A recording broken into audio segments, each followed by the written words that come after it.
My girlfriend said, my male best friend is staying over for a few days. If you're uncomfortable, you can get a hotel. I didn't argue. I simply replied, understood. Then I did one thing she'll never forget. She said, my best friend is staying over for a few days. If you're uncomfortable, you can get a hotel. I stared at her for a moment, waiting for her to laugh. She didn't. She just went back to scrolling on her phone. Like she hadn't just told me to vacate my own home for another man. Her tone was casual, dismissive.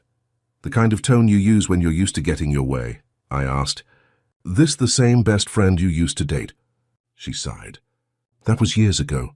We're adults now.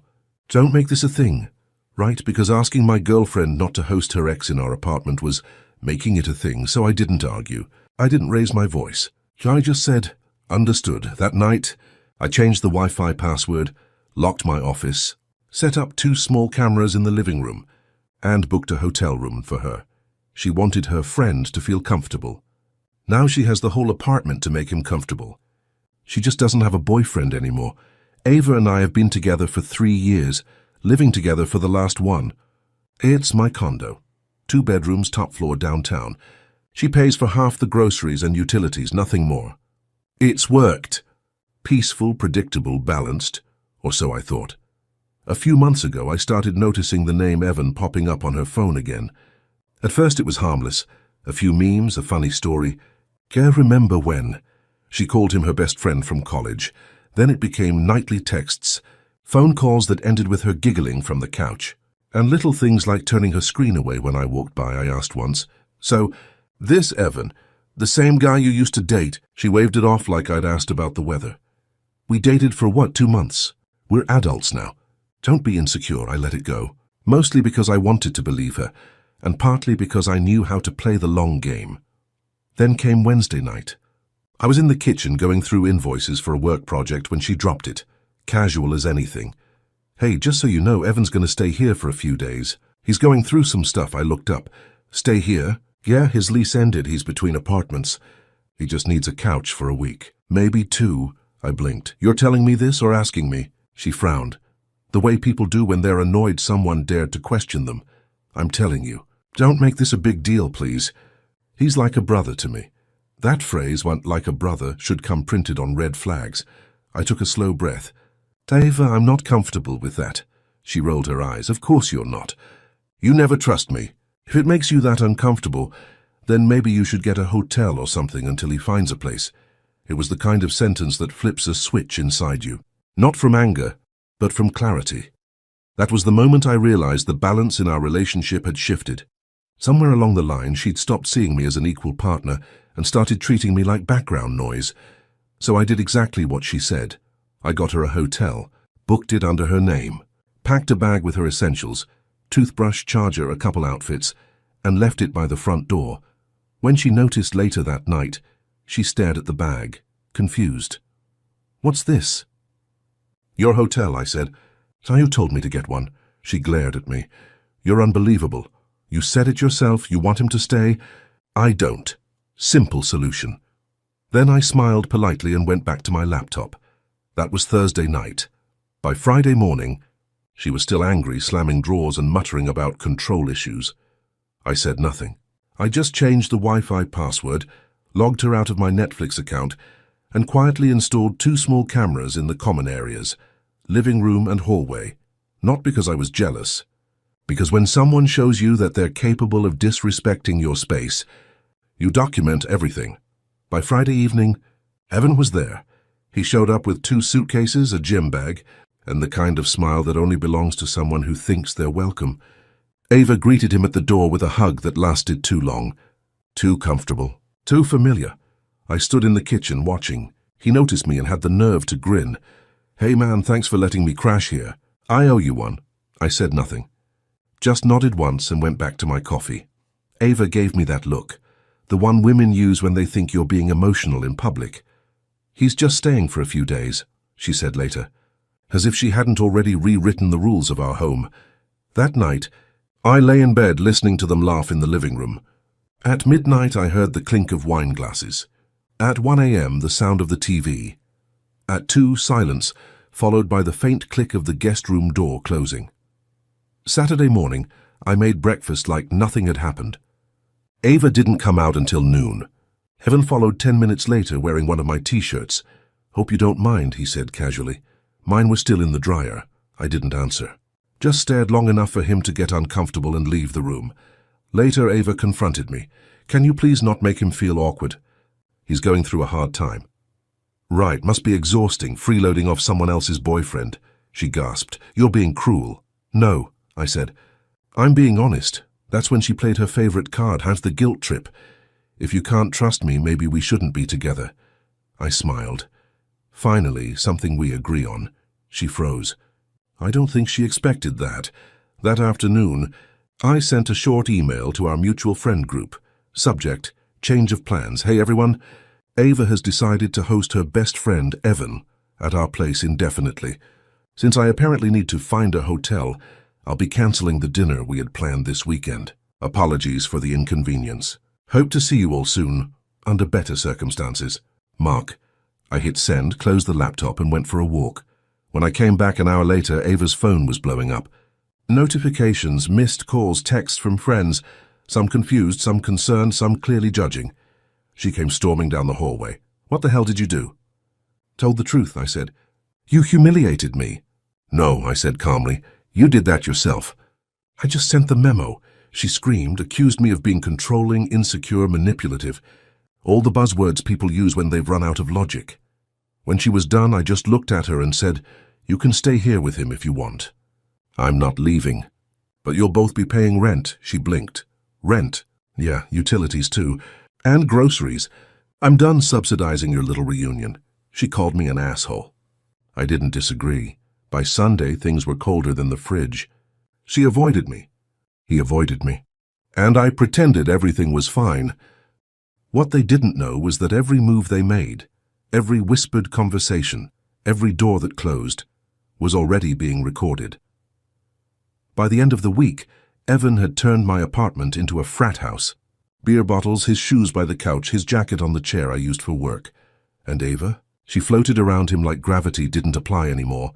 I stopped reacting, stopped talking, and that scared her more than yelling ever could. Friday night they thought I was asleep. I wasn't. At 1:23 a.m. I saw it through the living room camera feed, Ava in her robe sitting next to Evan on the couch. Too close. She said something, laughed, leaned in. He kissed her. She didn't pull away. I didn't watch the rest. Didn't need to. The next morning I brewed coffee like nothing happened. Ava came out in the same robe. Evan followed, smirking like a man who thought he'd won something. "Morning," he said, too casual. "Morning," I replied. "Sleep well?" he asked. "Like a baby," I said and smiled. That day I called my lawyer. By noon I had a draft ready, a formal 30-day notice to vacate. One for Ava, one for Evan. Both tenants at will. At dinner I placed the papers on the table. "What's this?" Ava asked. "Your official notice to leave. Both of you. You can't just kick us out," she snapped. "I can," I said, "and I am." "I'll have until the 15th. After that I'll have the police escort you out." She laughed, nervous, disbelieving. "You're insane." "No," I said. "I'm just done." Then she tried the manipulation routine. "You're throwing away 3 years over one misunderstanding?" "Misunderstanding?" I repeated. "Yeah. You think you saw something that wasn't—" I pulled out my phone, tapped the camera feed and placed it face up on the table. There they were, her, him, the kiss, silence. She went pale. Evan swore under his breath. Then she whispered, "You were spying on me." "Recording," I corrected. "In my home. For my protection. You invited another man to stay here against my wishes. That's not privacy. That's trespassing." She stood up, trembling. "You're a psychopath." "Maybe," I said, "but I'm not a fool." Evan tried to posture. "You're overreacting, man. It was just—" "Finish that sentence," I said quietly. He didn't. I leaned back. "You both have 30 days. Use them wisely." They left the room, whispering furiously behind the door. I didn't follow. I just started forwarding copies of the notice and the footage to my lawyer, and to myself, and to an encrypted drive. 2 days later, Ava tried a new tactic. She came home crying. "I made a mistake, Mark. He kissed me first. It meant nothing." I didn't respond. "I love you." "We can fix this." "You already did," I said. "You fixed the problem for me." That night Evan packed his things. Or maybe Ava packed them for him. I didn't care. By Monday, she was the only one left in the apartment, but the damage was already done. Her reputation was crumbling. Mutual friends had seen my cancellation email. Rumors spread. People started asking questions. One of her co-workers texted me, "So that's the guy she said was like a brother." Damn, I didn't reply. Didn't need to. Ava, of course, tried to fight back. She sent me a long message claiming emotional distress, threatened to sue me for invasion of privacy. My lawyer laughed when I showed him the text. She recorded herself. "In your house." Good luck to her. By the end of that week, the cameras caught one last thing. Ava sitting on the couch alone, crying, scrolling through her phone, calling Evan. He didn't pick up. The 30 days came and went. She didn't move. On day 31, I came home from work and found her still there, sitting on the couch in sweatpants, surrounded by half-packed boxes. The TV was on, muted. She didn't even look up. "You're not serious about this," she said flatly. "You're really going to throw me out?" "Ava," I said, calm as ever, "you've been a guest here for a year." "That courtesy expired 30 days ago," she scoffed. "You can't just kick me out." My lawyer said, "Your lawyer also thought emotional distress was a winning argument," I interrupted. "You can tell him the cops are on their way." I dialed the non-emergency line just like my lawyer had instructed. 15 minutes later, 2 officers arrived. 1 man, 1 woman. As expected, Ava turned on the tears instantly. "He's abusive," she sobbed. "He's throwing me out with nowhere to go." The female officer looked at me sharply. "Sir, what's going on here?" I handed over a folder. Inside were the property deed under my name, the 30-day notice to vacate, signed and dated, the affidavit of receipt, my driver's license, matching the address. The officer flipped through the papers, her expression cooling. "Ma'am," she said, "he's within his rights. You need to leave." Ava's tears vanished like a light switch. "You'll regret this," she hissed, standing. "Maybe," I said, "but at least I'll do it in peace." 2 hours later, she was gone. 4 boxes, 1 suitcase, no goodbye. When the door clicked shut behind her, I stood there for a while just listening. Silence, no perfume, no fake laughter. Just air, finally clean again. The next day, I changed the locks, replaced the sheets, and hired a cleaning service. They scrubbed every trace of her out of the place. A week later, a mutual friend texted me, "Ava moved in with Evan. Guess the couch still has room for 2. I almost felt bad. Almost. Apparently, the mature, supportive best friend doesn't have a job. He's between projects, which is code for broke. They're sharing a 1-bedroom with 2 other roommates, and she's footing the bills. The irony writes itself. Meanwhile, I spent a weekend repainting the living room. New color. New start. I even invited a few close friends over for drinks. When they asked how things were, I said peaceful, finally. Before they left, I opened my laptop and sent one last email, the same group list I'd used before. Subject housewarming, was for real this time. "Hey everyone, thanks for the support. The air's clear, the space is mine again, and the drama's out with the trash. I'm hosting a barbecue 2 weeks from Saturday. My home, my rules. Evan's not invited." Mark, the replies poured in within minutes. Everyone was coming. That night I poured myself a drink and stood by the window watching the city lights. 3 years gone, yes, but what I'd gained was better. Silence, clarity, control. Sometimes people think walking away makes you weak. It doesn't. It means you finally understand your worth. She told me to get a hotel if I was uncomfortable. So I did her one better. I gave her the hotel and kept the home. Thanks for listening to my story. If there's one thing I've learned, it's this. When someone starts treating your respect like a suggestion, stop arguing. Stop explaining. Just act. Boundaries don't need justification. And silence? That's the loudest answer you can give. If you made it this far, thanks for being here. I appreciate every one of you who takes the time to listen, comment, and share these stories. Stay smart, stay calm, and never forget, peace is priceless.